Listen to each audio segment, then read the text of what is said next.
Hello दोस्तों, नमस्कार, जय हिंद। मैं अरविंद सिसोदिया एक बार पुनः आप सभी का हार्दिक स्वागत करता हूं सत्य केतु डिफेंस एकेडमी के ऑनलाइन प्लेटफॉर्म पर। दोस्तों, आज का जो हमारा टेस्ट पेपर सॉल्यूशन है वो 49 नंबर का टेस्ट पेपर है हमारा, और उसका हम सॉल्यूशन आज आपको प्रोवाइड करवाएंगे। ठीक है दोस्तों, इन सभी से पहले लाइव क्लास को ज्वाइन करें, शेयर करें, कमेंट करें, कमेंट बॉक्स में अवश्य रूप से जय हिंद लिख दे। इस टेस्ट पेपर सॉल्यूशन में 15 क्वेश्चन होंगे। उन 15 क्वेश्चनों के आपको करेक्ट आंसर कमेंट करने हैं। तो दोस्तों जल्दी से पहला प्रश्न पढ़ें और इसका उत्तर देने का प्रयास करें। चलिए दोस्तों देखते हैं पहला प्रश्न क्या पूछता है हमसे। पहला प्रश्न पूछा है, भारतीय सेना की उत्तरी कमान यानी कि सबसे उत्तर में जो कमान है वो भारतीय सेना की वो कमान आपके देखी जाए तो कौन सी होगी। तो उत्तरी कमान में देखा दोस्तों, उत्तरी कमान आपके जम्मू कश्मीर में है, और जम्मू कश्मीर में कौन सी हो जाएगी भैया, उधमपुर। उधमपुर आपके करेक्ट आंसर होगा। ऑप्शन नंबर सी हमारा करेक्ट होगा। उधमपुर आपके भारतीय थल सेना की उत्तरी कमान है। ठीक है, ये याद रखिएगा, प्रश्न अच्छा है और पूछा जाएगा आपसे। तो उधमपुर जम्मू कश्मीर में है और आपके भारतीय थल सेना का उत्तरी कमान है। प्रश्न संख्या 2, भारतीय सेना की पश्चिमी कमान। अब पश्चिम में कौन सी कमान आ जाएगी। पश्चिम में देखा जाए तो पश्चिम में इनमें से पश्चिम में कौन स्थित है, पहले तो आपको ये करना होगा। ठीक है, चंडीगढ़, जयपुर, अंबाला या पटियाला। यदि इनको संयुक्त रूप से देखा जाए दोस्तों तो सबसे पश्चिम में कौन पड़ेगा, सबसे पश्चिम में आपके चंडीगढ़ पड़ेगा। ठीक है, मतलब चंडीगढ़ आपके पश्चिम में हो गया, तो ऑप्शन नंबर हमारा ए करेक्ट हो जाएगा। बाकी जयपुर जो है वो दक्षिण पश्चिमी कमान है। ठीक है, चलिए ये भी आपका करेक्ट हो गया। आगे बढ़ते हैं, सवाल संख्या देखेंगे 3। प्रश्न संख्या 3 में पूछा है, भारतीय सेना की दक्षिणी कमान का मुख्यालय। ठीक है, तो दक्षिणी कमान का मुख्यालय कौन सा हो जाएगा भैया, दक्षिणी कमान का मुख्यालय हो जाएगा आपके पुणे दक्षिणी। चेन्नई में भारतीय सेना की कोई कमान नहीं है, पुणे में आपके भारतीय सेना की दक्षिणी कमान है। चलिए अब देखेंगे प्रश्न संख्या 4। प्रश्न 4 में क्या पूछा है देखते हैं, भारतीय सेना की दक्षिण पश्चिमी कमान का मुख्यालय कहाँ स्थित है। तो दोस्तों दक्षिण पश्चिम में देखा जाए तो इनमें से दक्षिण पश्चिम में कौन आता है, इनमें से दक्षिण पश्चिम में आपके एक तो ये भी आ जाता है बीकानेर, और एक आपके आ जाता है जयपुर। तो दोस्तों बीकानेर में आपके कोई कमान तो है नहीं, जयपुर में आपके कमान है दक्षिण पश्चिमी कमान। ठीक है, ऑप्शन नंबर आपके बी करेक्ट हो जाएगा। भारतीय सेना की दक्षिण पश्चिमी कमान पूछी जाए तो क्योंकि राजस्थान पश्चिम में है और दक्षिण से अगर पश्चिम में हम देखेंगे तो जयपुर की कमान जो आएगी वो आपके दक्षिण पश्चिमी कमान हो जाएंगी। चलिए दक्षिण पश्चिमी कमान का मुख्यालय है ना। प्रश्न संख्या 5, भारतीय सेना की ट्रेनिंग कमान का मुख्यालय कहाँ पर है। तो दोस्तों ट्रेनिंग कमान जो है भारतीय सेना की, उसका मुख्यालय जो है वो आपके शिमला में है। ऑप्शन नंबर डी हमारा करेक्ट होगा, शिमला में आपके ट्रेनिंग कमान है। इसी प्रकार से देखेंगे दोस्तों तो आपके देखो उत्तर में हो गई उधमपुर उत्तरी कमान होगी। पश्चिमी कमान देखेंगे तो चंडीगढ़। ठीक है, और दक्षिणी कमान देखेंगे तो पुणे, और पूर्वी कमान देखेंगे तो पूर्वी कमान हो जाएगी आपकी कलकत्ता। ठीक है, इसमें से आपके दक्षिणी पश्चिमी पूछेगा तो दक्षिणी पश्चिमी यहाँ पर आपके हो जाएगी जयपुर। ठीक है, दक्षिणी पश्चिम कौन सी हो जाएगी, जयपुर हो जाएगी। तो 3 और 2 5 तो यही हो गई, और छठी आपकी हो जाएगी कौन सी, छठी आपकी हो जाएगी ये शिमला जो ट्रेनिंग सेंटर है, ये आपके शिमला। ठीक है, ये आपका ट्रेनिंग सेंटर है। और सबसे महत्वपूर्ण सबसे इम्पोर्टेंट मध्य कमान हो गया आपके लखनऊ, यानी कि सेंटर कमान जो है दोस्तों वो आपके लखनऊ हो जाएगी। ठीक है दोस्तों, इस प्रकार से आप याद कर लीजिएगा, ये सारी कमान है इसी प्रकार से आपको याद करनी होगी। चलिए दोस्तों प्रश्न संख्या 6 पूछा है, भारतीय सेना के वर्तमान सेनाध्यक्ष आर के धोवन, अरूप राहा, बिपिन रावत या दलबीर सिंह सुहाग।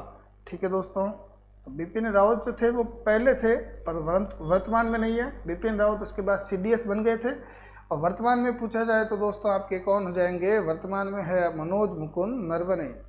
ठीक है, तो हम इनको हटाकर मनोज मुकुंद कर देते हैं। चलिए है। तो MM नरवणे, ठीक है, ये आपका करेक्ट आंसर हो जाएगा। ऑप्शन नंबर हमारा बी करेक्ट हो जाएगा। ठीक है दोस्तों, MM नरवणे आपके वर्तमान के भारतीय सेनाध्यक्ष है। चलिए प्रश्न संख्या 7 देखते हैं। प्रश्न संख्या 7 में क्या पूछा है कि भारतीय सेना की सबसे छोटी इकाई को क्या कहा जाता है? तो सेक्शन होता है। सबसे छोटी इकाई जो होती है भारतीय सेना में, कौन सी इकाई होती है? वो होती है भैया सेक्शन। ठीक है, इसमें ऑप्शन भी आपको बहुत सारे दिए हुए, बटालियन, सेक्शन, प्लाटून या कंपनी। ठीक है, तो ऑप्शन नंबर हमारा बी करेक्ट होगा। सेक्शन आपके भारतीय सेना की सबसे छोटी इकाई के रूप में जानी जाती है। प्रश्न संख्या 8, एशिया महाद्वीप का सबसे बड़ा पुरस्कार है। तो एशिया महाद्वीप का सबसे बड़ा पुरस्कार ग्रैमी पुरस्कार, पुलित्जर पुरस्कार, रेमन मैग्सेसे पुरस्कार या इनमें से कोई नहीं। तो ऑप्शन नंबर सी आपका करेक्ट होगा, रेमन मैग्सेसे पुरस्कार। ठीक है, ऑप्शन नंबर सी करेक्ट होगा। देखते हैं दोस्तों प्रश्न अगला प्रश्न है आपके मान बुकर पुरस्कार संबंधित है। मान बुकर पुरस्कार किससे संबंधित है भैया? साहित्य, प्रशिक्षण, खेल या उपयुक्त सभी। तो मान बुकर आपके जो पुरस्कार है वो दोस्तों साहित्य से संबंधित है। किससे संबंधित है भैया? ऑप्शन नंबर ए करेक्ट होगा। साहित्य से संबंधित कौन सा हो जाएगा? मान बुकर पुरस्कार। ठीक है, चलिए आगे बढ़ते हैं।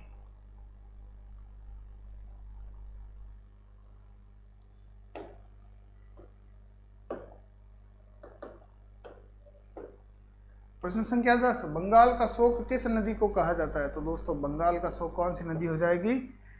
करमनासा, कोसी, दामोदर या वांगो। वांगो आपके चीन का शोक है। किसका शोक है? चीन का शोक। ठीक है, और दामोदर नदी आपके करेक्ट आंसर हो जाएगा। दामोदर नदी आपके बंगाल का शोक है। ऑप्शन नंबर हमारा कौन सा करेक्ट हो जाएगा? बंगाल का शोक दामोदर नदी हो जाएगा। चलिए दोस्तों अगला प्रश्न देखेंगे। अगला प्रश्न क्या है हमारे लिए? प्रश्न संख्या 11, भारत की सबसे बड़ी नदी। तो दोस्तों भारत की सबसे बड़ी नदी कौन सी हो जाएगी? सबसे पहले विश्व की सबसे बड़ी देखेंगे तो विश्व की पहले नंबर सबसे बड़ी नदी आने वाली है वो नील है।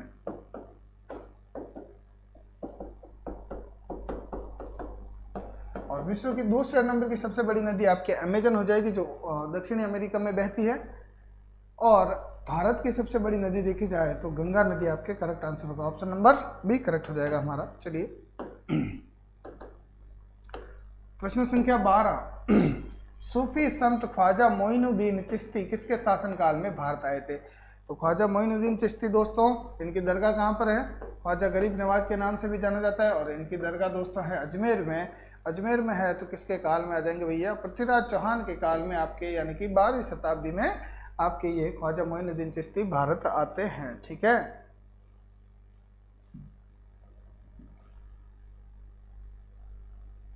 प्रश्न संख्या 13, 1998 में 1998 में परमाणु बम परीक्षण कहाँ किया गया था? तो दोस्तों भारत में परमाणु बम परीक्षण जो है वो आपके 12 मई पोखरण में किया गया था। ठीक है, ऑप्शन नंबर आपका सी करेक्ट हो जाएगा। पोखरण में आपके 1998 में परमाणु बम परीक्षण किया गया था। चलिए ये भी आपका करेक्ट हो गया।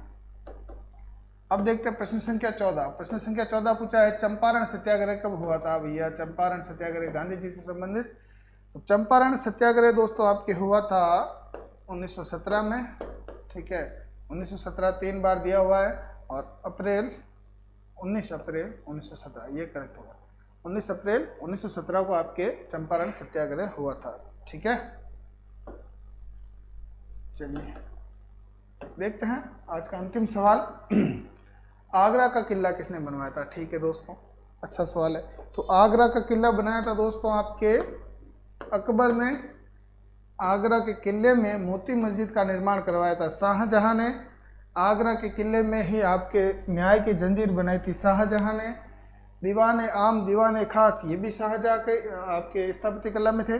और दिल्ली का लाल किला बनाया था शाहजहां ने। जामा मस्जिद शाहजहां का काल स्थापत्य कला का स्वर्ण युग कहलाता है। और जहांगीर का काल चित्रकला का स्वर्ण युग कहलाता है। ठीक है दोस्तों, तो ये तो आपका आज का टेस्ट पेपर सॉल्यूशन समाप्त हुआ। 49 नंबर वाला टेस्ट पेपर सॉल्यूशन। ठीक है दोस्तों, कल पुनः इसी समय मुलाकात करेंगे। तब तक के लिए धन्यवाद। जय हिंद और जय भारत।